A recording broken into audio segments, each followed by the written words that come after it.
Second to last, but not second to last to least, is the Information Kiosk. All right, so Information Kiosk, I see some of you here. Who will be presenting? I'll be presenting. Is that you, Yufeng? Yep. Oh, great. Great to see you, Yufeng. Go for it. Good to see you too. Oh, that's nice. Thank you. All right. Hello. I'm Yifang. We're, yeah. So the project we'll be talking about is the information kiosk at Snug Harbor. So here will be what we're gonna go over.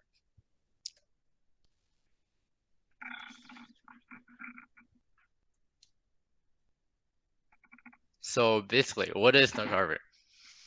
This is a commonly asked question. Even I wonder what it's like in during the 19th century.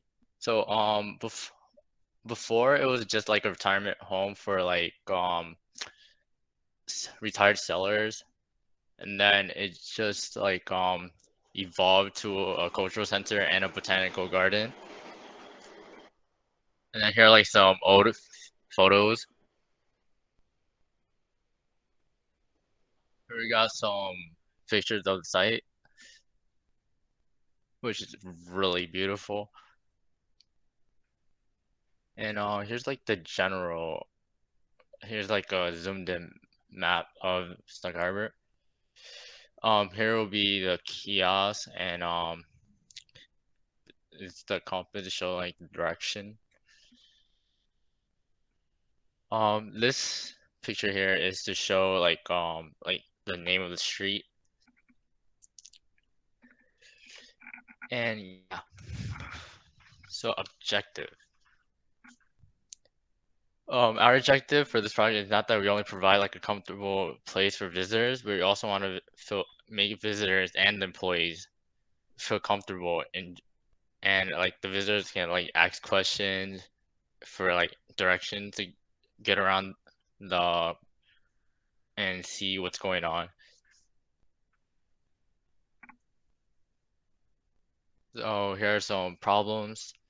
It's pretty small, which means it's really tough to like withstand heat when when you're like have to fit two people in there.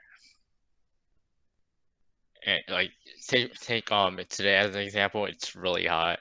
So it would be better if the space is larger for the employees and also provide like some extra shade for visitors.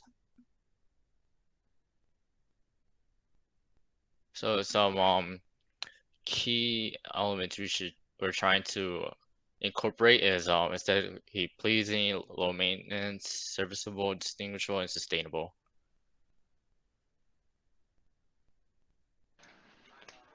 Hello, my name is David, and I'll be covering the site analysis for this project. So over here, you'll see a picture of the intersection between Fillmore Street and Gazebo Road, where if you look at the image towards the right, the triangle would resemble the exact location the kiosk takes place in. So Snug Harbor is a fairly green place as it is a park in Staten Island, New York. It has some schools, dining spots, parks, and businesses around the area, and it's a fairly high traffic area. In the image, the green zone you see would label Snug Harbor as a whole.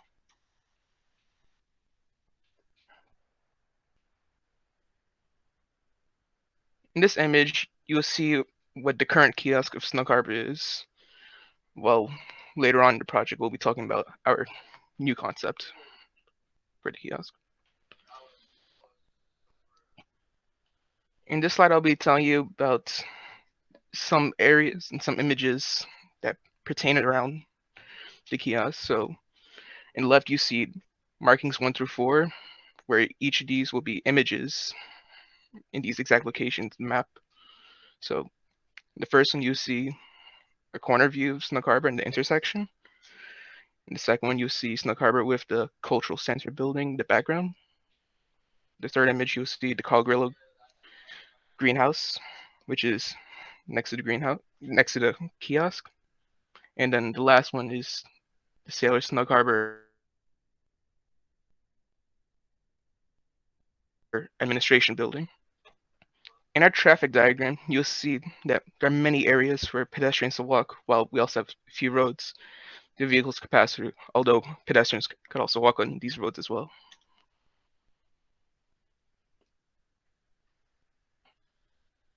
So over here you'll see two sun path diagrams, one winter and autumn, and to read this you'll see like the yellow line would talk about the sun, like the direction the sun will be shining during daytime, whereas the darker orange lines would be as the sun's coming down for a sunset. And if we move on to the next slide, you'll also see the sun paths for the spring and summer. Yeah, using this information, we have in our like designing, we try to keep the windows on this side of the kiosk, so it wouldn't have like too much sunlight going into the kiosk itself.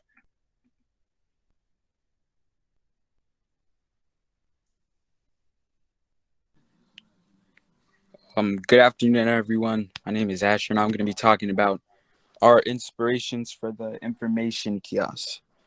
Next slide. The first one is located in Ponta Negra, Brazil. So this one is more aesthetically pleasing than it is used for like function because it's located in Brazil. It's like an open space. It has wood support rods to match the scenery, and the glass is to show the art. You can see the desk inside. So how it focuses on the climate around it is what we liked about it, and that's why we picked it out first. Next slide, please. Here's the digital drawing of a bird's eye view, side profile of how it looks. The next one is the Coleman Plain Hoodford Information Kiosk, which is located in the Netherlands. Next slide. So this one is personally my favorite because it's just as much like aesthetically pleasing as it is useful for helping tourists around the area. So the structure has four segments that switch positions vertically, and then the part with the door and windows, I don't know if you can see it. It goes up and down. So there's no need for locks, glass windows. There's no need for that because it'll just go right up. So next slide. This is like a picture in case like my description wasn't good enough. But it's also easily to disassemble, which uh, which is less hassle and it costs less money because it's just four big pieces that stretch vertically. Next slide.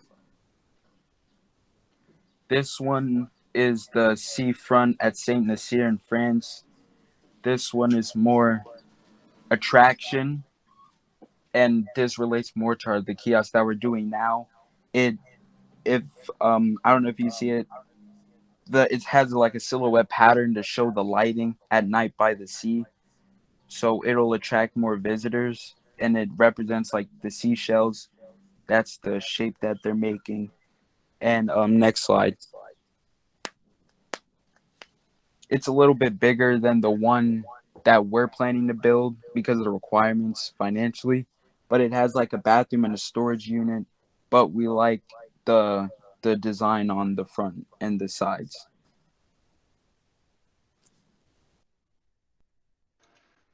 Now moving on towards the needs of the clients. When making design for the kiosk, we need to keep in mind that the kiosk should be fairly easy to clean, easily accessible, fairly simple in design. It needs to have some key safety features such as a fire extinguisher or first aid kit, and it has to be weatherproof for throughout all seasons.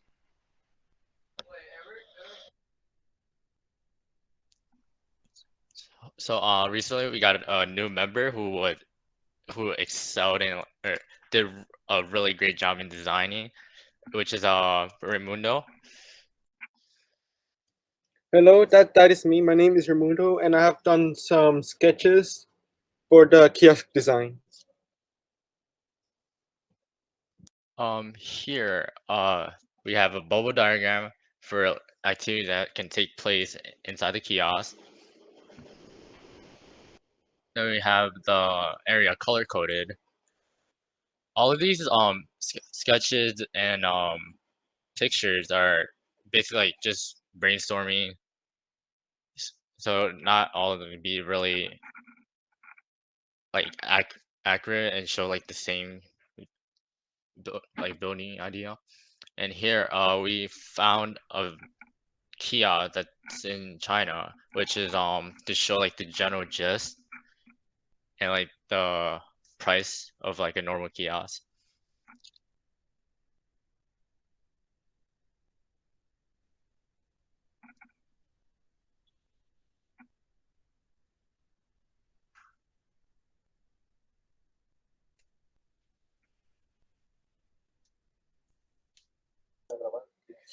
Here are some other sketches that I have provided. I was brainstorming ideas for the kiosk and how it could be more welcoming. So I did many kiosk styles that I could come up with. Here are some ideas that can be provided for the kiosk. I wanted to add green roofs because it can provide shade, move heat from the air, reduce temperatures of the roof surface and surrounding air. A green roof also provides a rainwater buffer, and it can purify the air. It reduces the ambient temperature, regulates the indoor temperature, and saves energy. The good thing about it is that it can encourage biodiversity in the city. I have done some rough sketches of possible choices for the kiosk interior. This is one of them. I was planning a way for the employees to have the opportunity to move around and more freely in the new kiosk, unlike the old one. I have done some layout examples that could represent as the interior of the information kiosk. In these layouts, it shows that the employees will be having more space so that they can move around.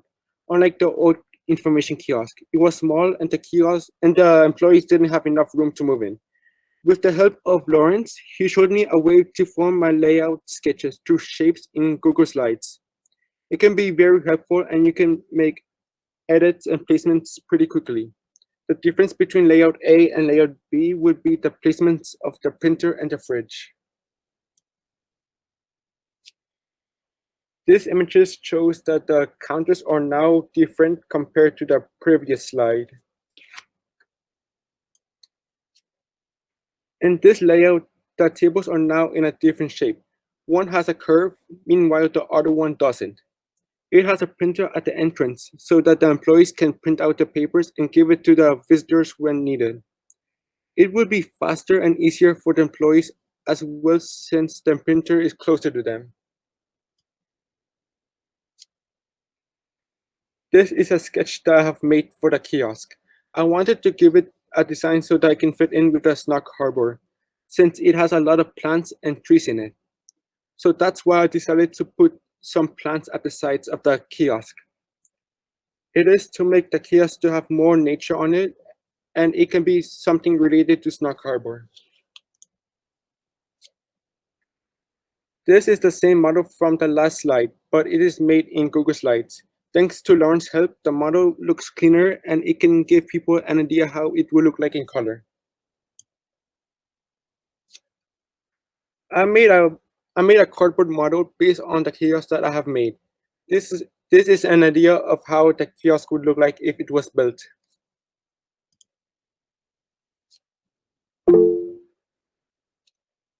This is the bird eye view of the information kiosk. Here are some pictures based on my cardboard model of the kiosk. There are also people to represent how they would interact with it. So here are like some ideas I did for on AutoCAD to show like my ideas. Then so here we have like the front near the back is gonna be like a mini fridge, which is like really convenient for the employees, so they can like grab a quick snack. If they couldn't finish, they can just throw it in there and save it for later. And I took Raymundo's idea about like a green roof into consideration, and also like some other greeneries around the kiosk, and then I added it. Here's like the 3D model, as like the sunpath diagram showed. The side that's like further away from the sunlight has like an opening, and then when they're gonna close, they can just slide the panels.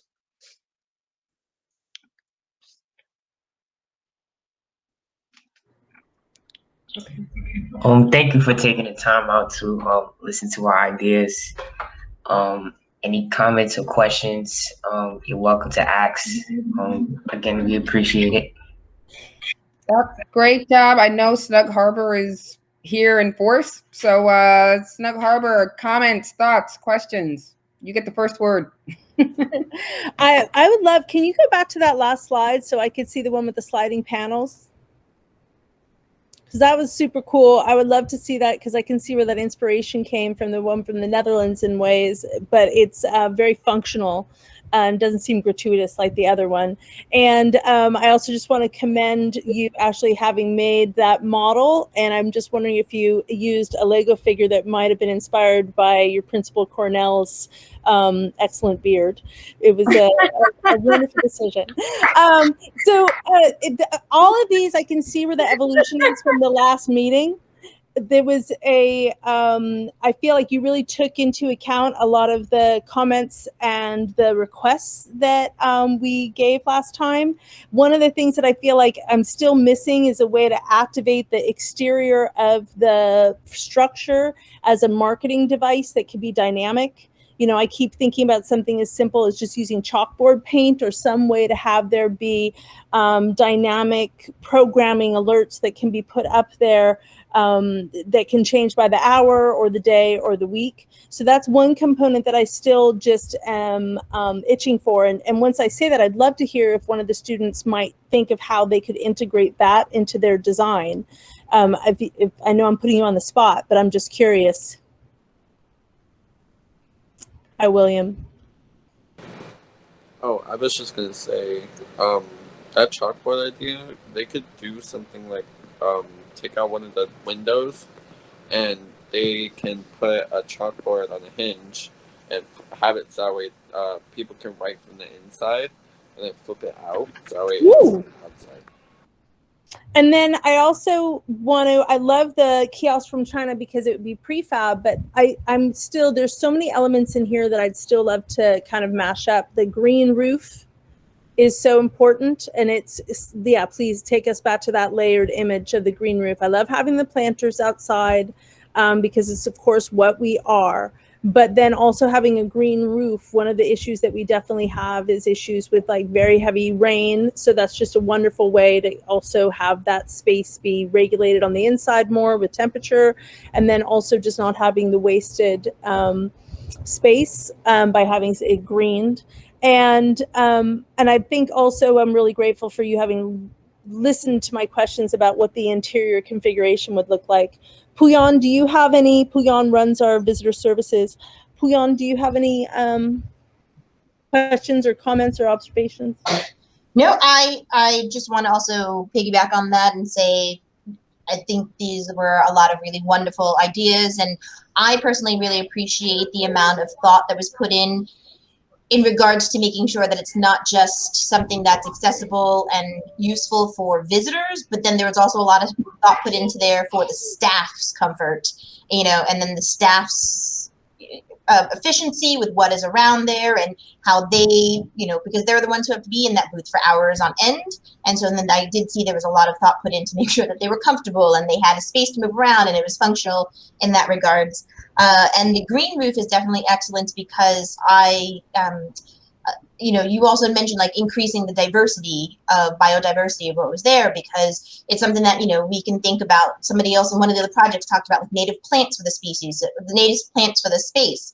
So if we thought about putting native plants in that space, you know, pollinators, a place for you know, like migrant, thinking like migration of, you know, different pollinators, then it would just continue to, you know, go along the lines of what our mission is. And for me as an environmental, you know, as an environmentalist kind of a person, I love the idea of just adding an extra green space on top of a man-made space, incorporating the two, and that was really, you know, kudos. And I liked that there was that, I like the graphic representation for the sun path, thinking and taking into account where the sun will be, if there's glare, the person who's sitting in there, and also taking looking to see the visitor who's coming there. So how would you angle it so that somebody's not coming up to your booth and you're not talking to them like this because the sun is right in your eye. So yeah, I think, and for me, there's always this duality of trying to make it seem so modern and cool and everything, but then also figuring out how do we take care of this. So like how I'm a low maintenance kind of person, so I do enjoy and I do like a lot of the cardboard structure. To me, I'd be in that booth in a hot second. So yes, thank you all. Awesome. Any other questions or comments from the group? All right. Fabulous job. And again, this is another team, which I don't know if it was obvious, everybody. Large group. They were two groups that sound like the Spice Girls. Two became one.